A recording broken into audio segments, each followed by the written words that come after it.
Right, if you do not have one, there are a couple of handouts on the table back there, usual spot. One on interesting facts about Daniel, and the other one is a combination outline slash timeline. Gives an idea of some of the, when this took place here.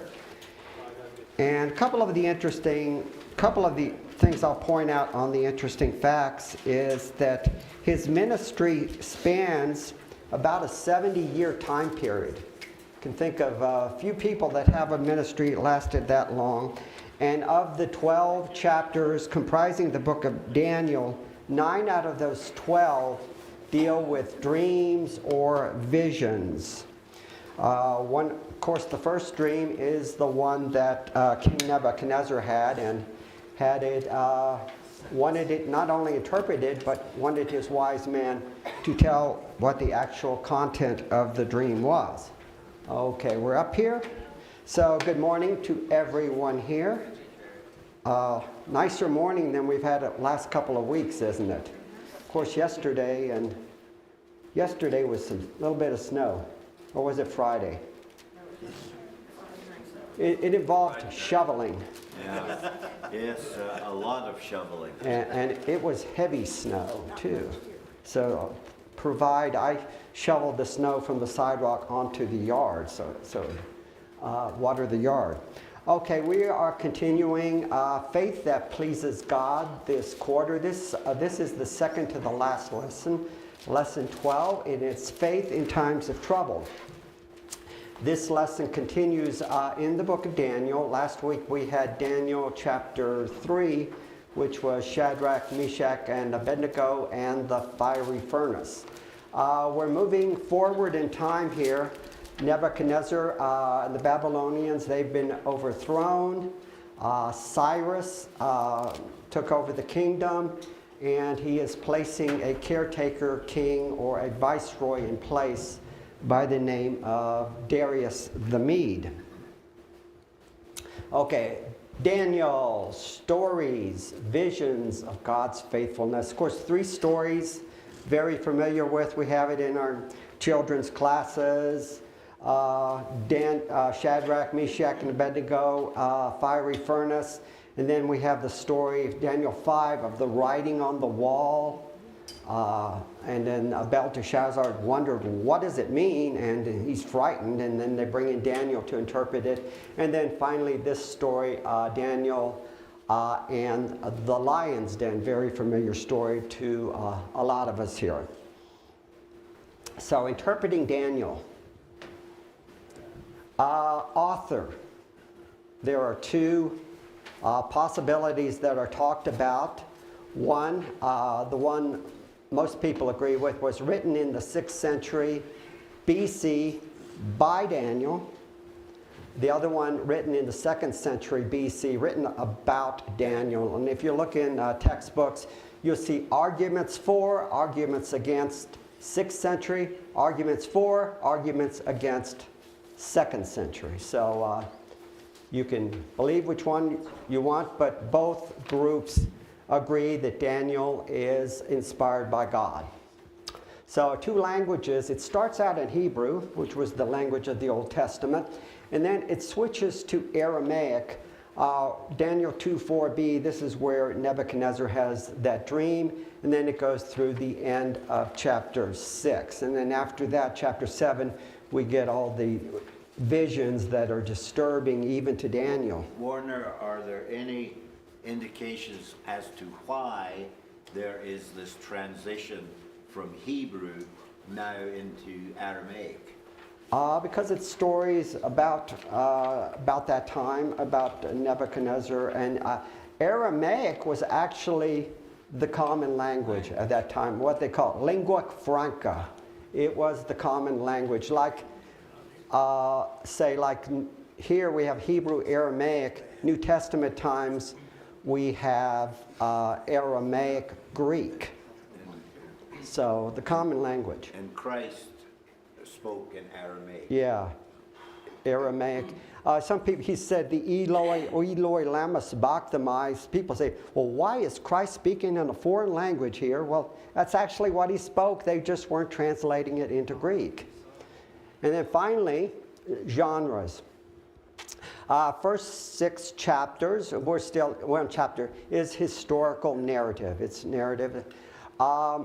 God delivers people from precarious situations. Nebuchadnezzar has this dream. He wants his wise men to interpret it, and if they don't, they're going to die. God, Daniel, and his associates pray. God gives them the meaning, and Daniel that gets delivered, he gets promoted. Then we have Shadrach, Meshach, and Abednego. They're supposed to fall down and worship this statue. They don't. They get cast into a fiery furnace. The Lord sends his angel, delivers him. And then the third one is not his people, but the king, Belteshazzar. He sees this vision, and they are scared to death. And the queen mother tells him, hey, there's a man who can do this. So they call for Daniel. He interprets. Of course, the good news, it's not good news for Belteshazzar. Not good news. And then finally here, the person in trouble, Daniel chapter 6, is Daniel himself. And it's a trap. It's a trap. Now, the first one wasn't a trap, but this one is a trap.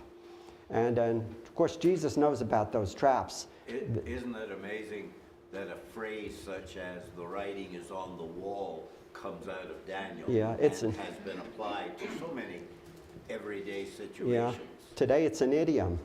We wonder, well, the writing's on the wall, we can't change it. Okay, so Daniel chapter 6, Babylonian kingdom was overthrown and replaced with the Medo-Persian kingdom. Of course, that's talking about Cyrus, and this is in fulfillment of what Isaiah spoke in Isaiah chapter 45. A 66-year-old Darius the Mede received the kingdom. Daniel 9:1 states he was made king. He did not take the kingdom. He did not conquer it, but rather he was appointed by Cyrus. He took over. He was at the age of 62, which seems like kind of old then. Well, it was kind of old then. But Daniel, he's got him beat. He's 82. He reorganized the kingdom with 120 satraps serving under 3 high officials. Now, since Daniel 6, 2 through 6 is in Aramaic, there's a lot of terms here that are only found in these chapters. Daniel 2 through 6 is not a good place to do word studies because you got a small group here to get the words, because it's only in those chapters that those words will appear. So we got satraps and high officials. And then Daniel was one of these 3 officials. Some of the commentary says he was called out of retirement because, he's 82. Darius planned to elevate Daniel to a higher position because of the good job that he did. Of course, that did not set well with the other 2 high officials. So there's a lot of praise concerning Daniel in scriptures, even from foreigners. This is when Belteshazzar and his guests saw the writing on the wall. The queen, this is believed the queen mother, because she's coming into the banquet, and we're told that his wives were already there. So she comes in, banqueting, and she declares, "O king, live forever." That's just the standard greeting for the king. Let not your thoughts alarm you or your color change, because he was really terrified when they saw that writing. We saw the handwriting on the wall. It wasn't just writing. He saw a finger writing on the wall. She says, "There's a man in your kingdom in whom is the spirit of the holy gods." This is a foreigner speaking of Daniel. "In the days of your father." Now, this is what she is speaking. Scripture is inspired, but she's not necessarily inspired. In fact, what she's saying here isn't totally true. "In the days of your father, light and understanding and wisdom like the understanding of the gods were found in him. And King Nebuchadnezzar, your father the king, made him chief of the magicians and enchanters, Chaldeans, astrologers." Because why? He had an excellent spirit, knowledge and understanding, interpretation of dreams, explained riddles and unsolved problems were found in Daniel, whom the king named Belteshazzar. Of course, the last one, we know it wasn't the king that named him that. It was the chief eunuch named him that. And she says, your father, the king, your predecessor, the king, because Belteshazzar's father was Nabonidus, and he was not related to Nebuchadnezzar. After this line died out, and then there was a coup, there was a series of other kings. So Belteshazzar is not even related to Nebuchadnezzar. Daniel praised in Ezekiel. Now Ezekiel was a contemporary of Daniel. Ezekiel was taken into exile in the second exile. Daniel 605 BC, Ezekiel 597 BC. And he was not like Daniel. He didn't get that 3 years of training or anything. And he actually was married. And then he lived out by the river Kebar in a house there. And then he was served as a prophet there. And people came to his house to hear what the word of God was. This is Ezekiel speaking, Ezekiel 14. The word of the Lord came to me, Son of man, when a land sins against me by acting faithlessly, and I stretch out my hand against it and break its supply of bread and send famine. God has done that. Send famine upon the land when they are not being worthy or when they are sinning, and cut it off from the beast. Even if these 3 men, Noah, Daniel, and Job, were in it, they would deliver but their own lives by their righteousness, declares the Lord God. The 3 men, Noah, Daniel, and Job. Why not Moses, Elijah, and Daniel? They were in the New Testament. What was noted about these 3 men? Their righteousness. And then the same chapter, if I send pestilence into that land and pour out my wrath upon the blood to cut off man and beast, if Noah, Daniel, and Job were in it, as I live, declares the Lord God, they would deliver neither son nor daughter. They would deliver but their own lives by their righteousness. Here's something interesting. They would not deliver neither son nor daughter. Didn't Noah deliver 3 sons by his righteousness? And his wife and daughters-in-law? Job, did he have any children? 7 sons, 3 daughters. They wouldn't deliver their children. Daniel, it's believed he was a eunuch, so he didn't have any children. But these 3 were complimented for their righteousness. Darius the Mede. We get introduced to him in the final verses of Daniel 5. This is after Belteshazzar is conquered by Cyrus. That very night, Belshazzar, the Chaldean king, was killed, and Darius the Mede received the kingdom, being about 62 years old. So let's get into chapter 6. Daniel's prominent.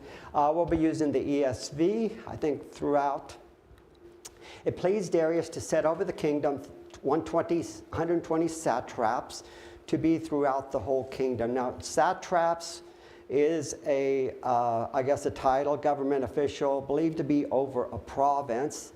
And the word is only found in Daniel, Ezra, and Esther. And over them 3 high officials, of whom Daniel was one of these 3. And like I said, he's not 82 years old, to whom these satraps should give accounts. So we got 3 high officials over 120 satraps. So one satrap was probably, one high official was over about 40 satraps. And why were they appointed? The high officials. It's in bold. To make sure that those people didn't cheat. They were responsible to make sure that the taxes that were collected were not siphoned off by these officials. So that was their job, to make sure that the kingdom got all the money. Then this Daniel became distinguished above all the other high officials and satraps because of that excellent spirit. That's the same thing we have from chapter 5, where the Queen Mother said he had an excellent spirit. And the king planned to set him over the whole kingdom. Now these high officials was Sirach, and it's only found in Daniel chapter 6. And the king planned to set him over the whole kingdom. So how do you think that made those other two high officials feel? Irked? Hey, this old guy, not only is he old, ancient, he's a foreigner. He's an old geezer. Yeah, he's a heathen. He's a foreigner. He's one of these Jews. So planned to set him over the whole kingdom. Does that remind you of another person that seemed to do well no matter where he went? Joseph. Now therefore let Pharaoh select a discerning man and a wise man and set him over the land of Egypt. Now, who was that discerning and wise man?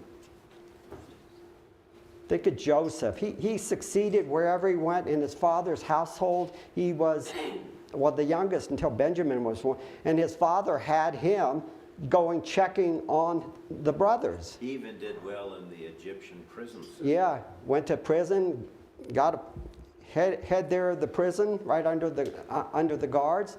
And then he came into Pharaoh's court, got promoted to second from the top.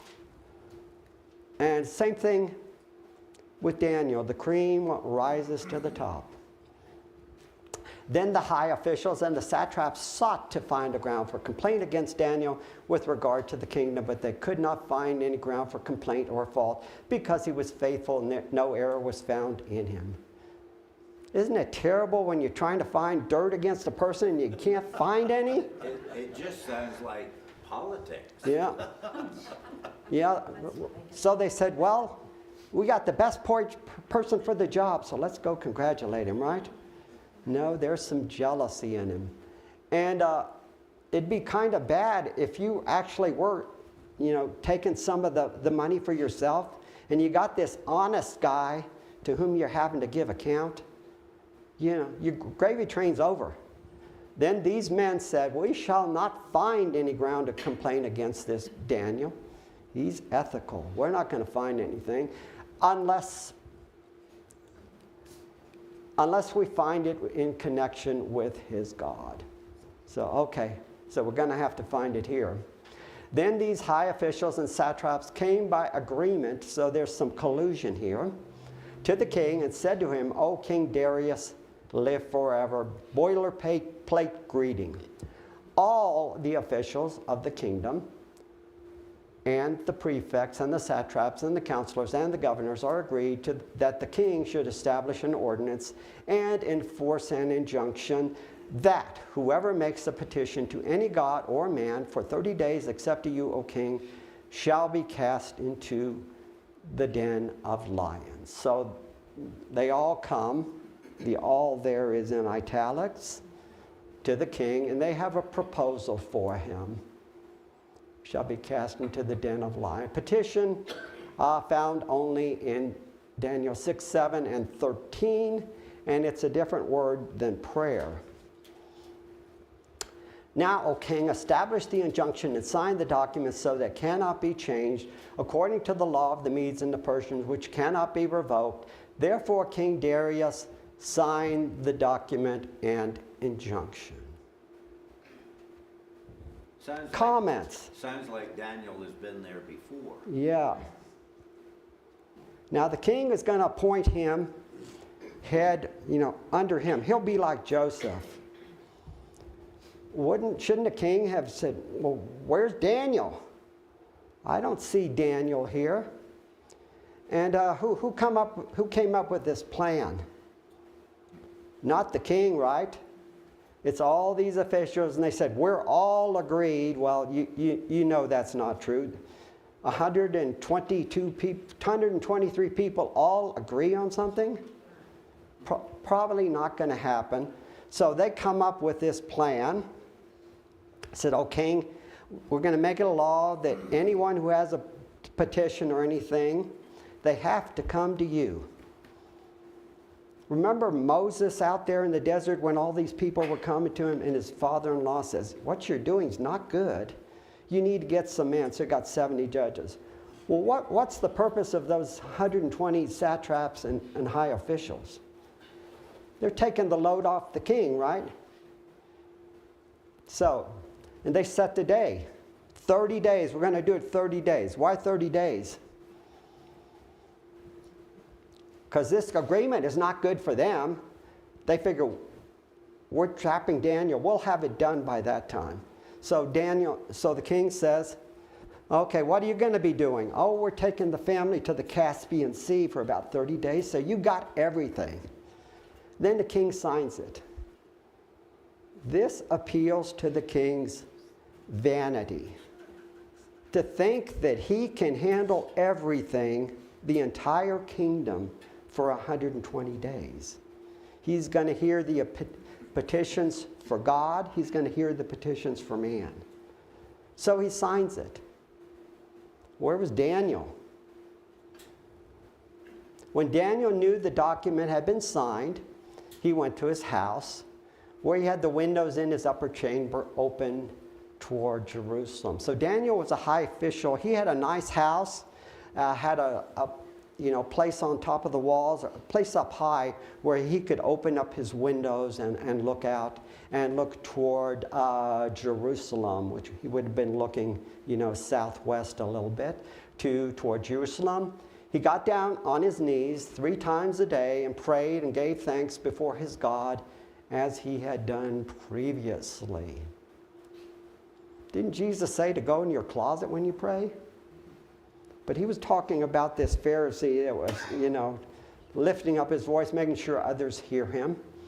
Then these men came by agreement, collusion here, and they found Daniel making petition and a plea before his God. Can you imagine that? If he does this 3 times a day, they know when he's got a routine here. Daniel does not just pray when times are tough. He prays continually. Pray without ceasing is what he does. He's God's man. Then they came and they found Daniel. That wasn't too tough. They knew when and where. So praying toward Jerusalem, that's found in 1 Kings 8:30. And listen to, this is Solomon speaking at the dedication of the temple. And listen to the plea of your servant and of your people. Listen to the plea of your servant, me, Solomon, and your people Israel when they pray toward this place. He's talking about the temple here. And then the 3 times is found in Psalms 55, evening and morning and at noon, I utter my complaint and moan, and he hears my voice. So praying toward Jerusalem, that's in 1 Kings, and then doing it 3 times a day is found in Psalms. So Daniel's prayer. Do we have any idea what he prayed?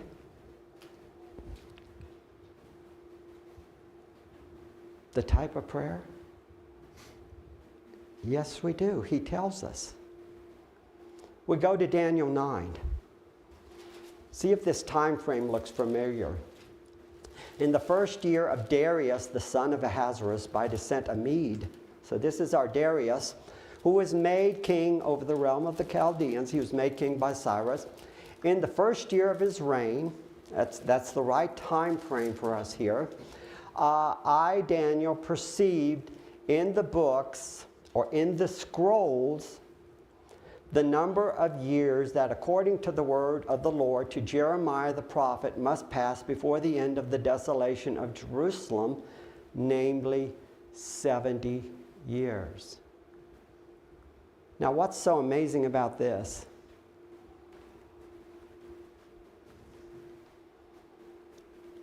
Daniel and Jeremiah are contemporaries.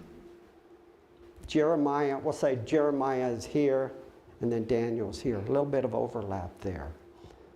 But Daniel in Babylon has a copy of the scroll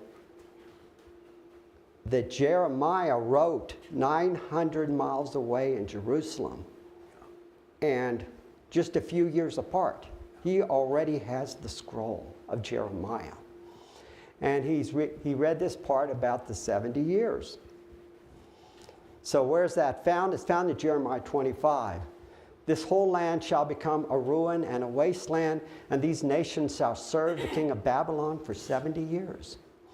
I will punish the king of Babylon. Well, Belteshazzar certainly got punished, didn't he? And the nation and the land of the Chaldeans for their iniquity, declares the Lord, making the land an everlasting waste. So this is what was in the scroll that Daniel read in Babylon. So the 70 years, when did they occur? I looked at these slides are from a class I did on Ezra, wondering where are these 70 years? So what I did, I wrote down all the milestones and the dates associated with all those milestones, and had 70 years. And where did those 70 years fit in? See if I could come up with them. Well, destruction of temple to edict of Cyrus, that's 47 years, so not quite. From the first exile, this is the first exile when Daniel was taken into exile, to the edict of Cyrus was 605 to 5, 66 years. Is that good? Was Daniel just up, round number, 70 years? That's close.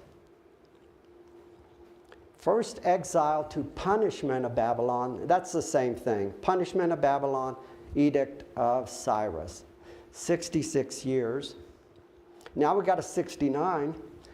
First exile to dedication of the altar of the new temple. Keep going. One more? One more. Okay, we'll do one more. 70, we got it. That's the destruction of Solomon's temple until the dedication of Zerubbabel's temple. 70 years. So for 70 years, they had no temple. 70 years, they had no sacrifices. So that could be the desolation there, the 70 years. Or if you take the 539 and say, well, that's when the edict was done, but they didn't leave for a few years later, then maybe you can come up with 70 years. So here's the prayer. Not going to go the whole thing. It's like 14 verses. I prayed my face to the Lord God, seeking him by prayer and pleas for mercy with fasting and sackcloth and ashes. So he was fasting in this prayer. And there's confessions in it. We have sinned. We've turned aside from your commandments and from your rules. And then going toward the end, O Lord, make your face to shine upon your sanctuary, which is desolate. So the desolation, the sanctuary was the temple, and of course it's desolate because Nebuchadnezzar had destroyed it. It says, we do not present our pleas before you because we're righteous, but because of your great mercy. This is something similar to what Lord told Moses in Deuteronomy. He says, don't think you're getting all this good stuff because of your right. Don't think you're getting this land because of your righteousness. Now, you're getting it because the other people are so bad. Now we'll continue with Daniel 6. Then they came near and they said to the king concerning the injunction, O king, did you not sign an injunction that anyone who makes petition to any god or man within 30 days except to you shall be cast into the den of lions? Well, of course they knew that. They're the one that made up the injunction for him to sign. So they'll be cast into the den of lions. Then the king said, the thing stands according to the law of the Medes. He says, yes, that is true. Of course, Darius does not yet know what the trap is. He doesn't know what they're planning. Why a den of lions? Why did they have a den of lions? You know, why'd they have the furnace? Well, they had the furnace because refining gold and making bricks and all that. Well, why a den of lions? Is it their zoo? What's that? Gladiators. Gladiators? Gladiators? Yeah. Today, modern times, the sport of kings is horse racing. Back then, the sport of kings, lion hunting.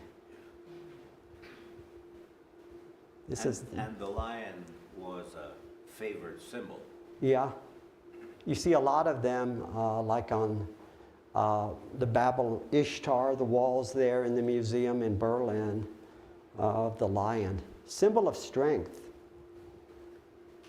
There's another one. Here's the king hunting a lion, a sport. Now this one doesn't seem too sporting, does it? Got all those guys there protecting the king. And then here's Daniel, one of the depictions of Daniel. And the word for den is also the word for pit. And it says that they lowered him into the pit there, or into the den. Then they answered and said before the king, okay, so they mentioned to the king, said, did you not sign this document saying anyone that does this will be thrown into the den of lions? And he says, yeah, I remember. It wasn't that long ago, because this thing only lasts for 30 days, so it wasn't that long ago. And they knew Daniel did this every day, morning, noon, and evening, so they didn't have to wait that long to find Daniel. That's why they made it relatively short, 30-day period of time, and then this injunction expires.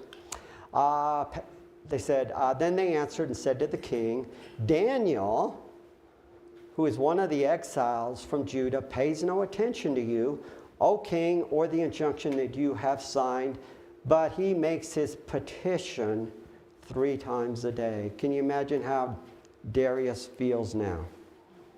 His top guy, the guy he's going to make right under him, the guy that has the Spirit of the Lord, the guy whose everything he does is blessed by the Lord, and now he loses him. It would be like Pharaoh losing Joseph during the time of famine. So, then the king, when he heard these words, was much distressed and set his mind to deliver Daniel. How different this is from last week, when Nebuchadnezzar heard that Shadrach, Meshach, and Abednego would not bow down. He was furious with them and said, immediately throw them into the fiery furnace. And now we got a king who's distressed. Daniel and the king must have had a good relationship. Yeah.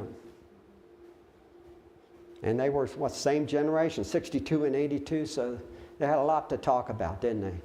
And he labored, or he was sorry, till the sun went down, know how to rescue him. Then these men came by agreement to the king. All this collusion here, they're doing this all by agreement here. So are these all the satraps? Did they get them all here, or just a certain group? We're not told how many. Know, O king, that it is the law. Are they telling him anything he doesn't know? Know, O king, that is the law of the Medes and the Persians, that no injunction or ordinance that the king establishes can be changed. That would be like an attorney telling the judge, oh, judge, know that it's the law that this, well, you're insulting the judge there. Then the king commanded, and Daniel was brought and cast into the den of lions, or dropped down into it. The king declared to Daniel, may your God, whom you serve, continually deliver you. So Darius knows about Daniel. He knows about the life he serves, and he probably knows that he prays 3 times a day. He just didn't realize that this ordinance would result in the death of his, favorite administrator. Seems like if you have laws where you sign them, you can't change them, you'd want to read the fine print, wouldn't you? Remember Esther, Haman? Didn't like Mordecai. But he's even worse. He didn't just want to get rid of Mordecai. He wanted to get rid of all the Jews. So he comes to the king, Ahasuerus, and says, there's these people, and they cause a bunch of bad, they're bad. We need to get rid of them, and I'll pay the cost. Here, sign this. King signs it. Doesn't really realize he signed a death warrant for his wife.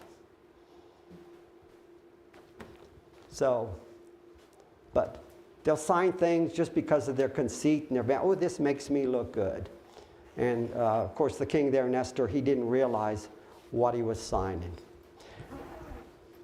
And a stone was brought and laid on the mouth of the den, so that opening. And the king sealed it with his own signet and with the signet of his lords, that nothing might be changed concerning Daniel.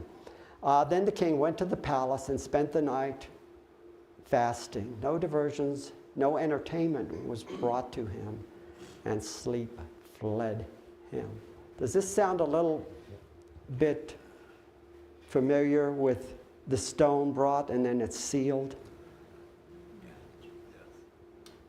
This is from Exalting Jesus in Dan. Daniel was brought out of the den that had been sealed by the official rings of those in power. So was the Lord Jesus Christ raised from a tomb that had been sealed by those officials with their rings of power. Remember, after Jesus was crucified, they laid him in the tomb.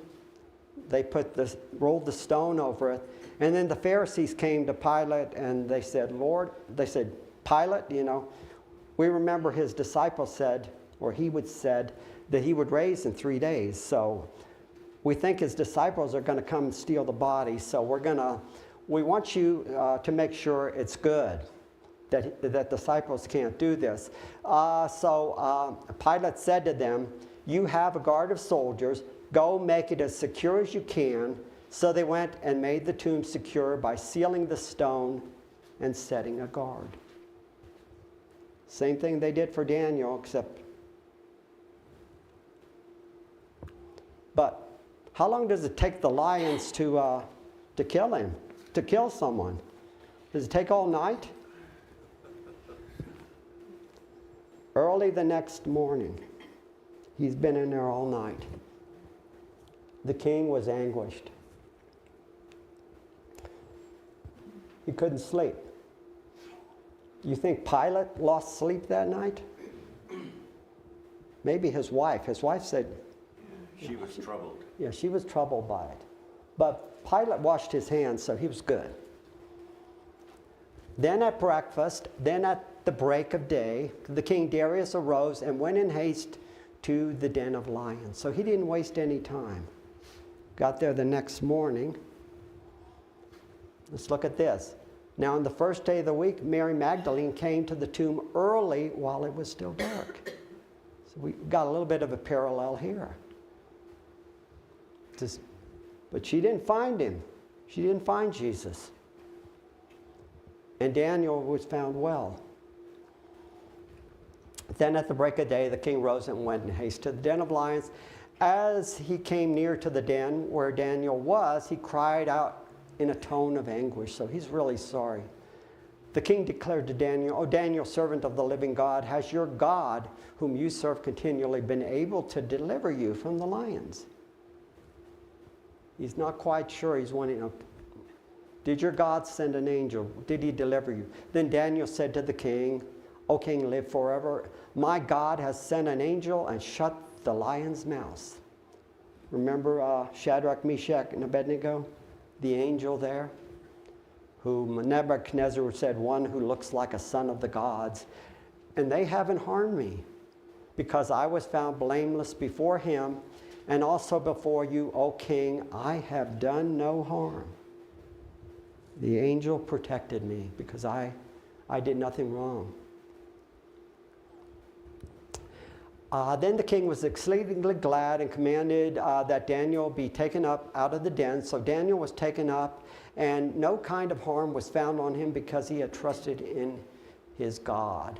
So we have something similar here. No harm was found on Daniel. With Shadrach, Meshach, and Abednego, their clothing was not singed. They did not even have the smell of smoke on them.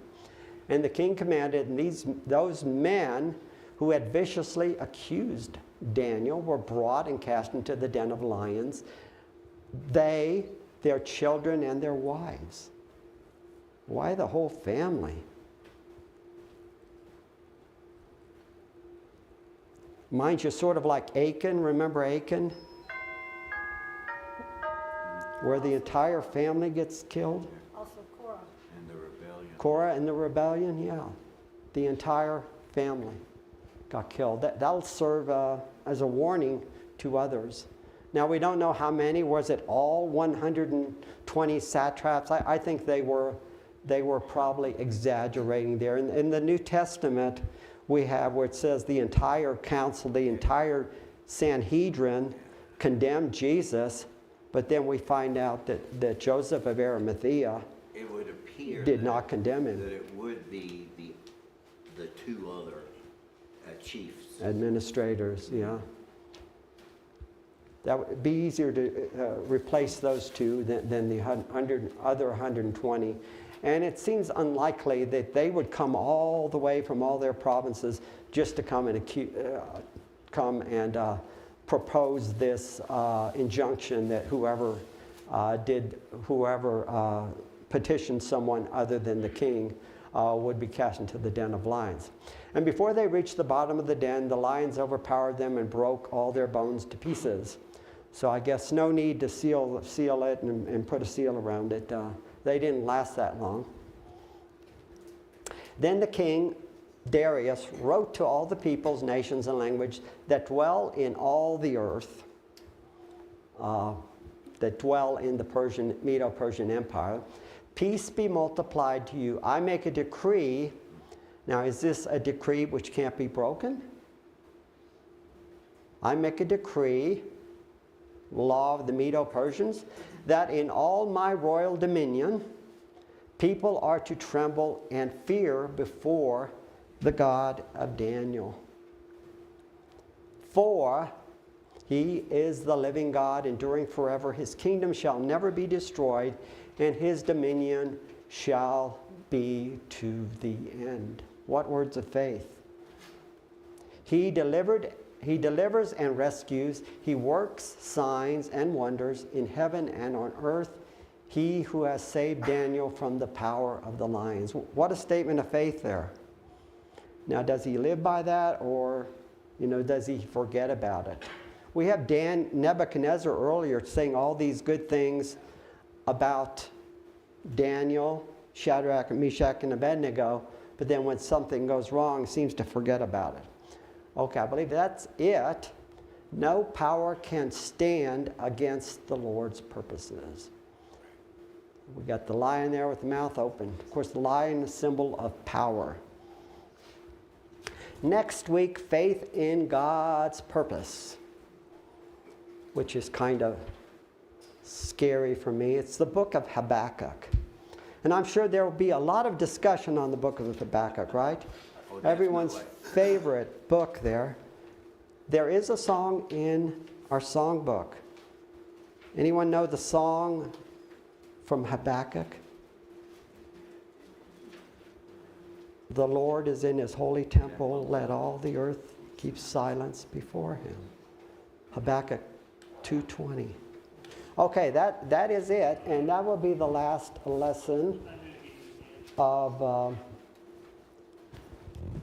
faith. Faith that pleases God. Okay, that is it. Good class.